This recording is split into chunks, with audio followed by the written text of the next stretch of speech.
바쁜 일상, 궁금한 이슈에 대한 5가지 질문에 명쾌한 답변을 드리는 안지용의 오답노트. 오늘은 안타깝고 슬픈 소식을 하나 준비하게 됐습니다. 오늘 말씀드릴 내용은 바로 이겁니다. 뽀빠이 이상용, 가슴에 무혐의 증명서 품고 산 절절한 사연. 뽀빠이 이상용 씨는 건강함의 상징이었는데요. 왜 갑작스럽게 별세 소식이 전해진 건가요? 네, 이상용 씨 하면은 뽀빠이라는 수식어로 더 잘 알려져 있고요. 그야말로 건강, 운동의 상징이었죠. 자, 그런데 갑작스럽게 세상을 떠났다는 소식이 전해졌습니다. 정말 갑작스럽다고 할 수밖에 없는 게 지난 9일 오전 서울 자택 인근 병원에 방문했다가 귀가하던 길에 쓰러져 병원으로 옮겨졌지만 결국 심정지 상태로 숨지고 말았습니다. 올해 향년 81세, 사인은 심장 정지였습니다.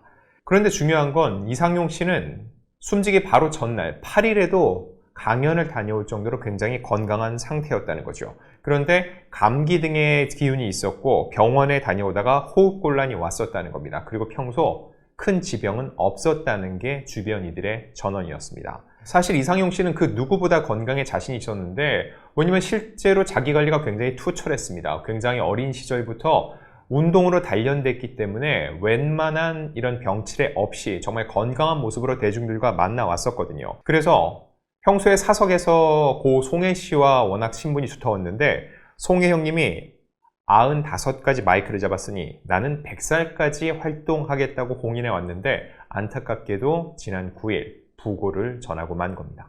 이상용 씨가 뽀빠이로 불리게 된 이유가 있을까요? 네, 원래부터 몸이 튼튼했던 건 아니었대요. 6살 때 걸음마를 시작했으니까 또래들보다 늦었죠. 12살까지는 온갖 병치레를 하면서 겨우 목숨을 부지할 정도였다. 본인이 과거를 이렇게 회상하기도 했었는데 그러다 13살부터 본격적으로 운동을 시작했습니다. 그래서 18살에 미스터 대전구와 미스터 충남에 뽑혔고 1966년에는 미스터 고려대와 응원단장을 지낸 뒤 ROTC 기갑장교로 군복무를 마쳤습니다. 전역한 이후에는 외판원이나 보험 설계사 등으로 근근히 먹고 살다가 1971년 CBS 기독교 방송의 MC로 데뷔했습니다. 충청도 출신인데 워낙 당시에 유명했던 변웅전 MBC 아나운서의 소개로 1973년 MBC 유쾌한 청백전에 출연하게 되면서 보조 MC가 그가 방송 활동을 시작하게 된 첫 계기가 됐던 겁니다. 사실 이 당시는 쟁쟁한 코미디언들이 있었습니다. 구봉서, 서영춘, 그리고 배삼룡의 시대였기 때문에 이상용 씨가 설 자리는 많지 않았다는 거죠. 그런데 그 사이에서 건강미를 앞세운 이 알통과 흉군을 드러내는 독특한 캐릭터로 대중들의 주목을 받기 시작을 했고 그러다가 어린이 프로그램이 그의 스타덤에 오른 계기가 됐습니다. 모이자 노래하자의 MC를 맡으면서 그때부터 본격적으로 뽀빠이라는 별명을 얻고 어린이들의 그야말로 우상이 됐습니다. 또한 이분은 심장병 어린이들의 구원자로 불리기도 했는데 한 심장병에 걸린 한 아이의 부모가 어느 날 이상용 씨를 찾아와서 수술비가 없다며 도움을 청했던 겁니다. 당시 이상용 씨는 650만 원 전세에 살고 있었는데 심장병 수술비 1,800만 원을 쾌척했던 거죠. 그 다음에 이제 이게 소문에 나면서 이상용 씨에 대한 인기가 상승했고 전국의 심장병 어린이를 키우고 있는 부모들이 도움의 손길을 요청해 왔습니다. 그래서 이상용 씨는 결국 한국어린이보호회를 만들어서 한 명씩 수술을 해주겠다고 약속을 했고 실제로 약 600명의 아이들의 생명을 구했습니다. 그래서 1987년 국민훈장 동백상, 가톨릭 봉사대상 등을 수상하기도 했었죠. 뽀빠이 이상용 씨 하면 우정의 무대가 떠오르는데요. 원조 군통령이라 불렸던 당시의 인기는 어느 정도였나요? 요즘 군통령이라고 하면 대부분 걸그룹이죠. 군인들의 대통령. 근데 이 시대는 이상용 씨였다는 거예요. 생각보다 이 프로그램이 길게 한 건 아니었습니다. 1989년부터 1996년까지 약 8년 동안 진행을 했는데 그 사이에 갔던 부대만 무려 4,200개입니다. 특히 일요일마다 군 장병들뿐만 아니라 자녀를 군대에 보낸 모든 대한민국의 엄마 아빠들을 TV 앞에 앉게 했는데 그리운 어머니라는 코너는 특히 유명했습니다. 그 엄마가 보고플 때로 시작되는 이 OST는 많은 사람들의 입에서 입으로 회자가 됐었고요. 그리고 올라오는 장병들마다 뒤에 계신 분은 우리 어머니가 확실합니다 라고 얘기를 하면서 이게 유행어가 되기도 했었죠. 그리고 실제 어머니와 아들이 딱 만나게 되면은 어머니를 딱 들추었고 이상용 씨의 고향 앞으로 이 한마디를 듣고는 곧바로 휴가를 떠나는 훈훈한 모습을 보여줬었죠. 그리고 배우 유해진 씨와 이종혁 씨가 군복무 시절 이 우정의 무대에 그때는 뭐 데뷔하기도 전이었죠. 잠시 출연했던 모습이 공개돼 화제를 모은 적도 있습니다. 이상용 씨의 긴 방송 인생에서 우정의 무대는 어찌 보면 고작 8년이었지만 본인 인생의 가장 큰 프로였다고 얘기를 했는데 어머니라는 세 글자는 아버지라는 세 글자와 다르다. 그리운 어머니 코너를 할 때는 안 우는 사람이 없었다고 당시를 회상하기도 했습니다. 심장병 어린이들의 구원자였는데 갑자기 후원금 횡령 의혹 사건이 벌어졌죠. 이 사건의 전말은 무엇인가요? 자, 미리 말씀드릴게요. 이거 누명입니다. 무혐의로 판단이 나왔어요. 그리고 그럼에도 불구하고 이상용 씨가 활동을 지속할 수 없었죠. 그래서 오늘 이 컨텐츠의 제목을 제가 그렇게 붙인 건데, 자, 지난 1996년 11월입니다. 이상용 씨가 심장병 어린이 수술 기금을 횡령했다는 이유로 누명을 쓰게 됐습니다. 이때는 일단 체포가 됐고요. 제가 좀 옛날 기사를 찾아봤거든요. 1996년 11월 30일 한겨레 기사입니다. 그 내용을 보면 이상용 씨가 4,600만 원을 횡령했다는 고소장이 접수됐다. 건강식품 납품업체 땡땡땡 씨는 강남경찰서에 접수한 고소장에서 이상용 씨에게 건강식품을 납품하면서 이 씨와 광고 모델 계약을 하고 모델료를 준 5천만 원 가운데 3천만 원을 한국 어린이 보호에 주기로 한 애초 약속을 어기고 400만 원만 전달하고 나머지를 가로챘다고 주장을 한 겁니다.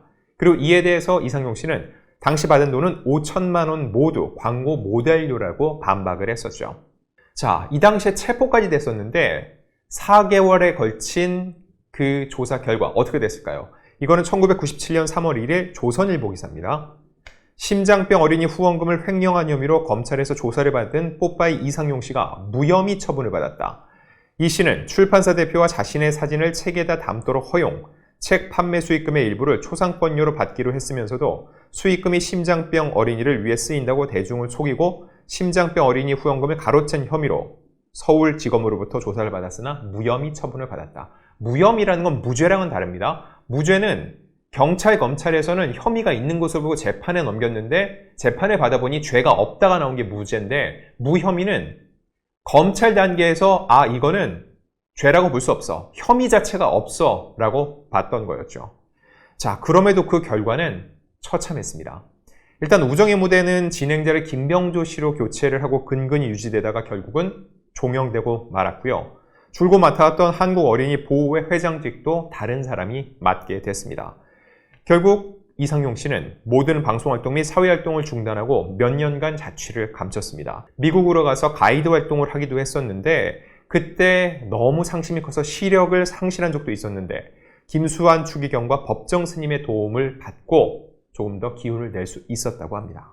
누명을 벗은 후 이상용 씨의 삶은 어떻게 달라졌나요? 요즘같이 SNS 시대에 자신의 의견과 진실을 막 토로할 수 있는 시대였다면 모르겠는데 그 당시는 언론 매체에서 다루지 않으면은 그 사람을 둘러싼 여러 주장들이 어떻게 마무리됐는지 사람들이 모를 때였습니다. 이상용 씨는 결국 무혐의 받았죠. 죄가 없다는 얘기예요. 그럼에도 불구하고 평판이 생명인 방송계에서 사실상 방송활동이 금지됐습니다. 무혐의 처분을 받았으면 원래 진행하던 우정의 무대도 돌아와야 되는데 이 프로그램 자체도 없어져 버렸죠. 그래서 이상용 씨의 아버지는 아들의 무고함을 알리려 무죄 판결문을 돌리다가 세상을 떠났다고 하고요. 본인도 방송 출연을 하지 못해서 굉장히 긴 시간 힘들어 했습니다. 그리고 이상용 씨 여러 방송에 이후 출연하면서 51년간 방송하면서 억울한 점도 있었다. 지금은 다 잊고 만족한다면서 무혐의 증명서를 사람들한테 보여줬다고 하는데 이상용 씨가 그런 논란이 있고 나서 이후에 무혐의 처분을 받았음에도 방송에 나오지 않으니까 사람들 입장에서는 그런 논란이 불거졌는데 방송을 못하는 이유는 죄가 있는 거구나 라고 생각을 했다는 거죠. 그래서 이상용 씨는 항상 이 무혐의 불기소 증명원을 주머니에 넣고 다니면서 보는 사람마다 이거를 확인시켜줬다는 거예요. 그거 보세요. 저 무혐의입니다. 근데 개인적으로 만나서 해명하는 것과 방송에 나와서 공개적으로 이야기하는 건 다르죠. 결국 이상용 씨 입장에서는 이 누명 하나 때문에 그의 긴 방송 인생이 꺾이고 말았던 겁니다. 자, 이렇게 긴 굴곡의 세월을 지낸 이상용 씨. 원래 100세까지 방송 활동을 하겠다고 했는데 갑작스럽게 81세를 일기로 하늘나라로 떠나고 말았습니다. 자, 그동안 고향 앞으로를 외쳤던 이상용 씨, 이제는 천국 앞으로 가게 됐죠. 이미 먼저 떠나신 송혜 선생님과 만났을 수도 있는데 두 분 모두 천국에서는 영원의 마이크를 잡고 항상 행복하시기를 기원하겠습니다. 안지용의 오답노트, 다음엔 더욱더 유익하고 즐거운 이야기로 돌아오겠습니다.